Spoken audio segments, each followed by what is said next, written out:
Hi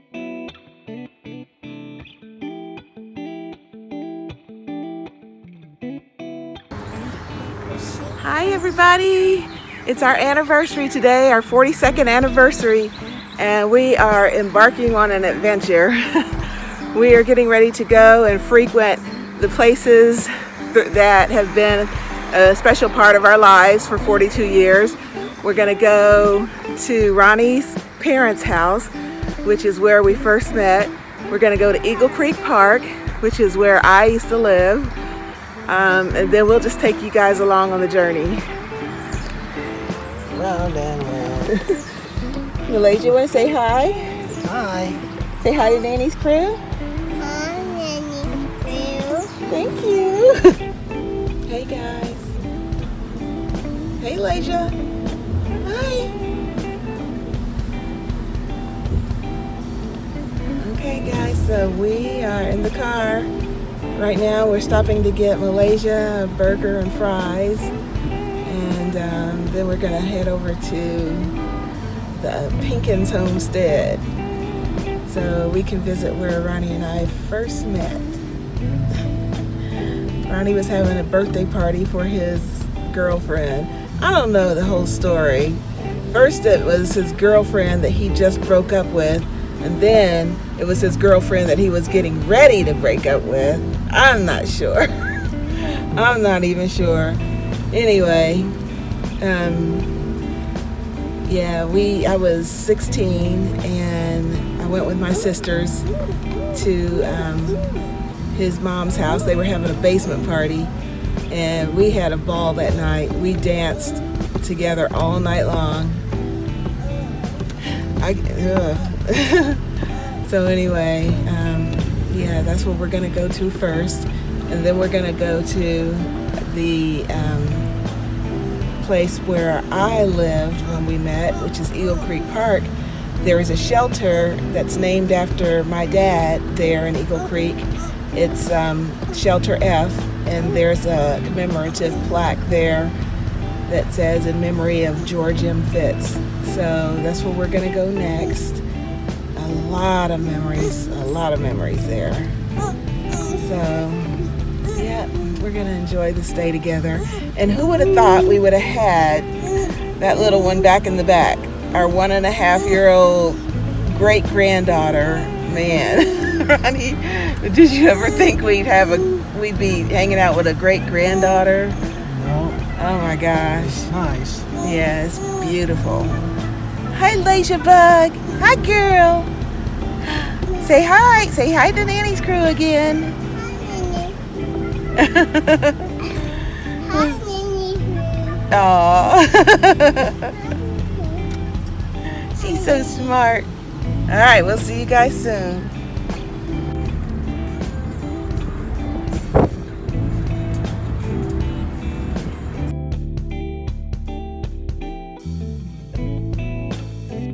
So we just left Ronnie's mom's house, and we are going to stop by Barbecue Heaven and get some food to take home for dinner later. We used to go by Barbecue Heaven or Pasquale's, so either barbecue or Italian 90% of the time. After we'd been out on a date or just been hanging out together, and we would usually eat it in the car or take it to wherever we were headed to. So we're gonna try Barbecue Heaven. We haven't had that in a long time. We usually go to King's Ribs because we love their barbecue too. But Ronnie's house is about how far from Eagle Creek, Ronnie? About 10 miles. I think. Oh, okay. About 11 or 12 miles from where Ronnie grew up. And when Ronnie's car was down and he wanted to come out and visit me, or we were going somewhere, well, not if we were going somewhere, but if he wanted to come out and visit me, he would walk the entire way there and sometimes back, most of the time back. He would actually walk. I can't even believe it, but he would do it. Oh my God. Yeah, I got a good one. So here's barbecue heaven. Oh my God, we can't even believe that it's still here.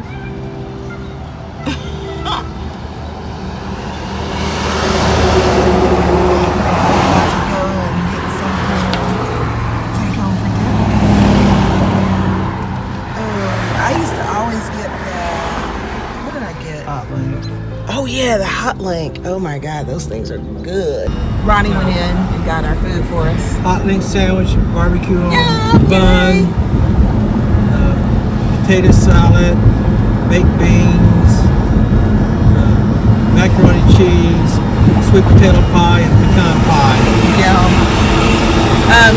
We used to come here after like concerts and you know what we used to come here after? Do you remember? When we used to go to the in-crowd lounge. Yep. Which is not even open anymore. No. It was a nightclub and I was like way underage. But I don't know how they let me in, but they would let me in.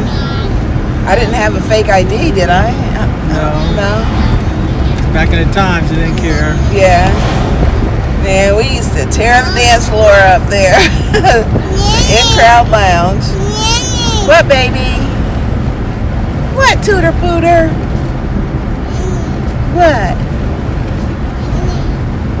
Hi, We baby. used to go to another barbecue place just around the corner from Barbecue Heaven was Mom and Paul. Yes, yeah, I remember that. They had some really good barbecue. Really good. Now we are in the neighborhood that my parents used to live in. They moved here in about 1977.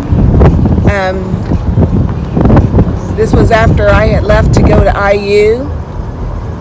And oh my gosh, that's our old house. Oh gosh. And this is the house where Ronnie and I got married in the backyard. Daddy used to have a big garden in this plot right next to ours. We got married in the backyard. Yeah, so we had moved, when we moved from Eagle Creek Park, this is the neighborhood that we moved into. Oh gosh, what else can I say about that house? Well, like I said, we got married in the backyard, and that was in 1978. And Perfect day, just like today. yeah, it was a beautiful day. Yeah, one of the things that I loved about this neighborhood is that they had a pool, neighborhood pool. And so, you know, we could go swimming just anytime we wanted to. Oh my gosh. Brings back such memories.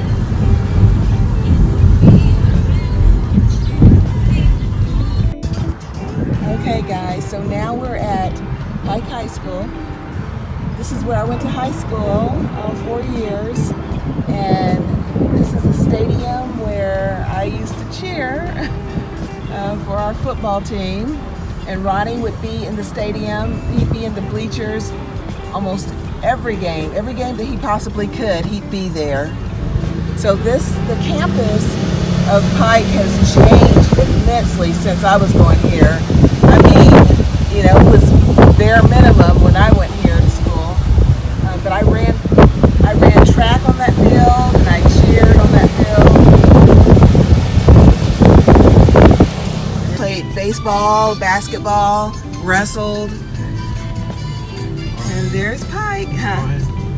Oh yeah, oh my gosh, and Brian went to school here, Brian and Rita both, my daughter and son, and Brian was on the state championship basketball team. He played basketball, soccer, football.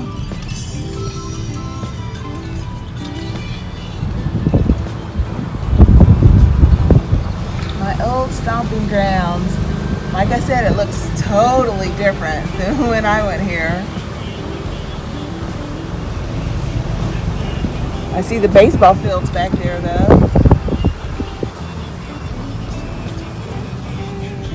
So Ronnie would be, here all the time when we had sporting events. He was here when I played volleyball. He was here when I ran track. He was here for cheering for basketball and football. Just pick you up from school every day. Yep, he would pick me up from school whenever I didn't have practice. He'd pick me up here.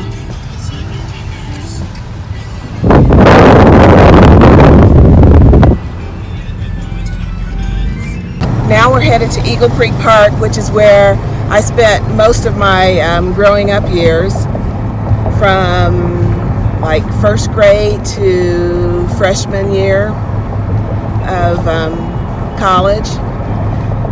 This is where we lived. Eagle Creek didn't used to be a park. When I was growing up, it was just land, just wooded land. And then the state decided to make it a state park, and they built the park up around us. And then, like I said, when I was a freshman in college is when all the people that lived within the park that had houses were moved out by eminent domain. So that's when we went to the house that I just showed you. But yeah, our house isn't standing. None of the houses are standing any longer that were in Eagle Creek Park, but I can show you where it used to stand.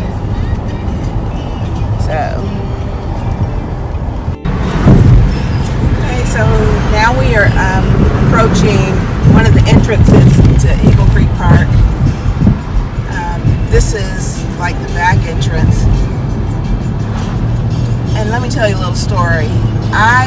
When I was in high school, I had stayed at my best friend's house a little bit too long, and I was walking home, and it was pitch black. There were no lights out here. There were none once we get into the park.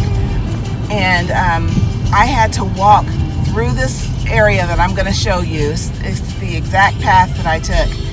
And I had to walk in the pitch black. I was so scared. But it was a different time then. We are totally living in a different time.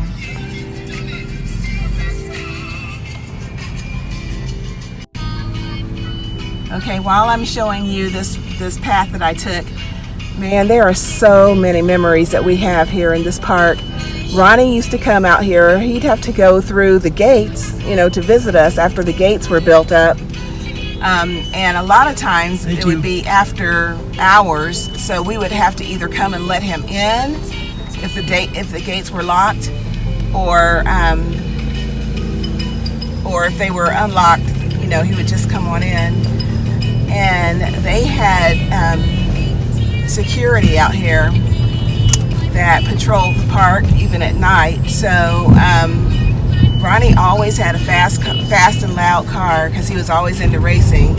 And he used to have a street car that he would race on the track, but it was still street legal. And so all of these curves in here and no traffic, Ronnie would be like not doing wheelies, but doing burnouts and just like driving like a crazy person out here. And sometimes the park police would be chasing after him, and Ronnie was always too fast.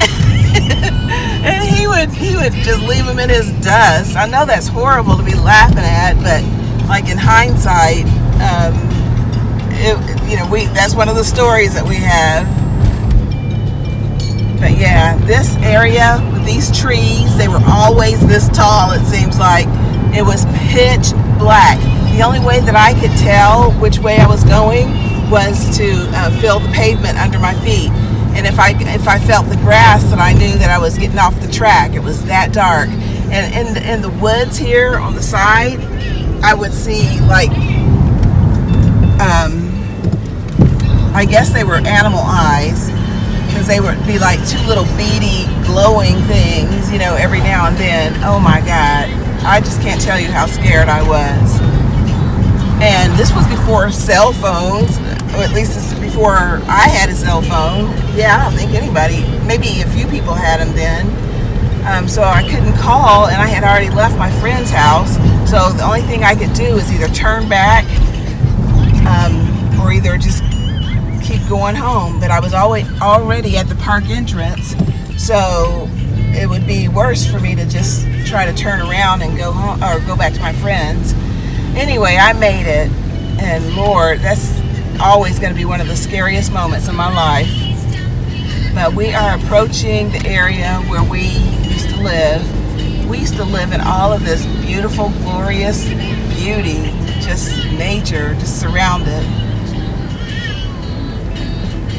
And we are coming upon the shelter that is where where our house used to be. We spent our summers just exploring the park. Where's Daddy's plaque? Oh, there it is. All right, hold on, honey. I'm gonna zoom in.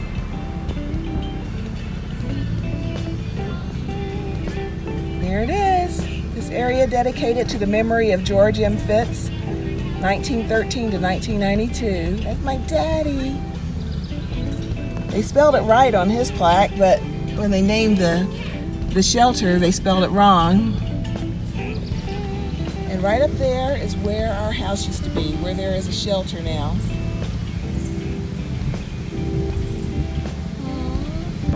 Yeah, Ronnie used to, he'd spend the whole day out here, and he'd jog through this area. When the late bus would drop us off, they'd drop us off at one of the entrances to the park, so we would have to walk from the entrance to our house when we rode the late bus. The regular bus would drop us off at our house. But we used to just do everything. We would swim at the Eagle Creek Beach. It was really a reservoir beach, but we would swim there. We would hike all the time, all over the place. We would ride our bikes. In the winter, when the ponds would freeze over, we would go ice skating. We would fish. We'd go on the paddle boats and the canoes out in the reservoir and on the lakes. It was a wonderful, wonderful way to grow up. The reservoir is like one of the largest I don't know if it's in the country, one of the largest in the country. It's supposed to be man-made. And they have rowing competitions here that are world class. So that's really cool. And they even have some triathlete events here. And this was our backyard.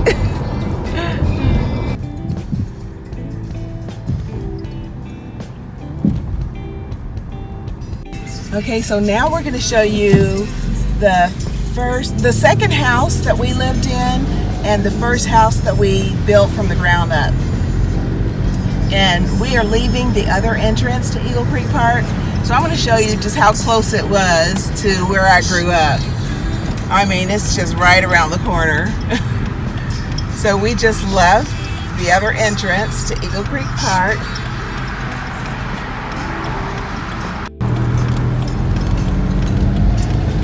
Turning out of the entrance.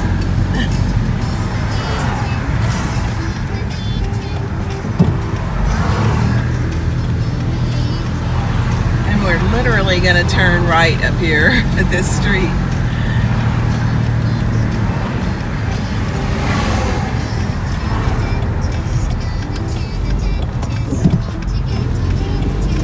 And our house is right here on the corner of this first neighborhood. As you can tell, we like living out in nature, out in the trees. And that's the name of the neighborhood that we lived in. The trees. And there's our house.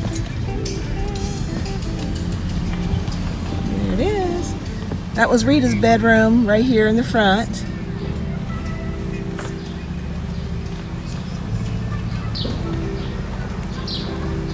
Oh, they're clearing out some of the woods that we had there on the side. This is the elementary school where Rita and Brian went. And Michelle, yeah. Yeah, Michelle skipped a grade and started in the elementary school early.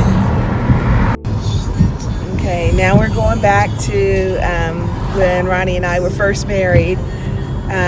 We're going to show you, first we're going to show you the house that we moved into, the first house that we bought. And then right before that, or right after that, we're going to show you our very first apartment. We left my parents' backyard after getting married and went to our first apartment. And we spent the night there for the first time in it together. We had already set it up, but we hadn't stayed there together. So that was so awesome. And then we left late that night to go on our little honeymoon. And we went to St. Louis. We didn't have any money, but it was glorious anyway. Oh my gosh. Oh. Oh, it looks so different. Wow. Huh. Oh my God, that fence has got to be as old as Christ. Huh. Now we are at the very first apartment that Ronnie and I lived in together. And we lived in this first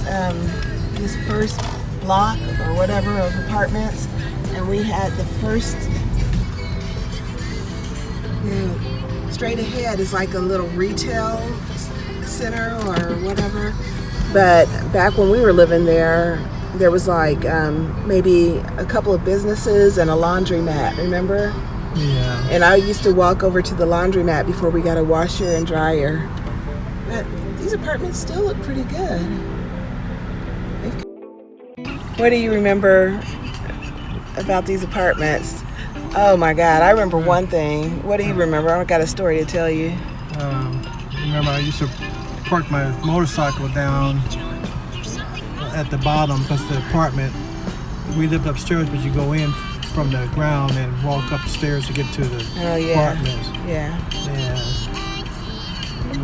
And when Diane first got pregnant, so she had some really terrible sickness and stuff. Yep, and I remember one of our neighbors used to walk with me because I would just get so sad when I was pregnant. I was just sick all the time. And he used to sometimes come and get me and just walk through the apartments to give Ronnie a break. And I remember when we first moved here, it was during the summer and I wasn't working and Ronnie was. So I would stay at the pool a lot. And I had left my key in the apartment and we lived upstairs. Let me show you.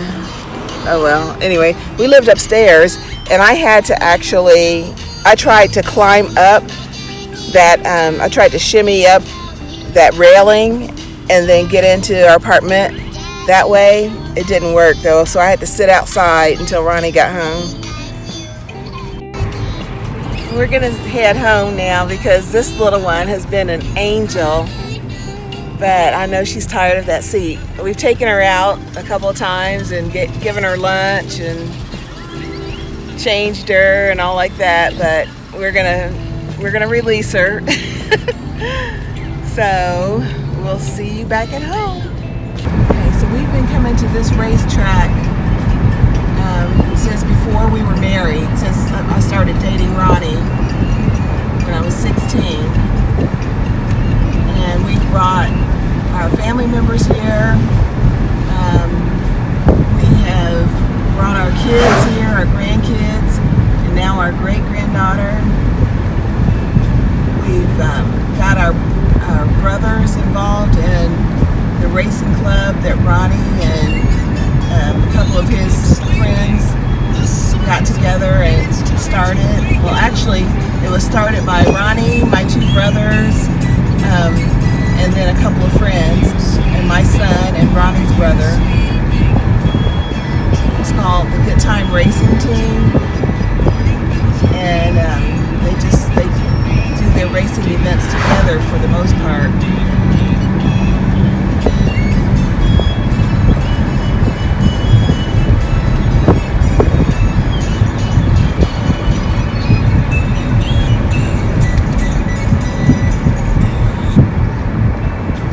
Should be some racing here tonight. Oh, really? This is Wednesday, isn't it? Yep. Look at him sleep.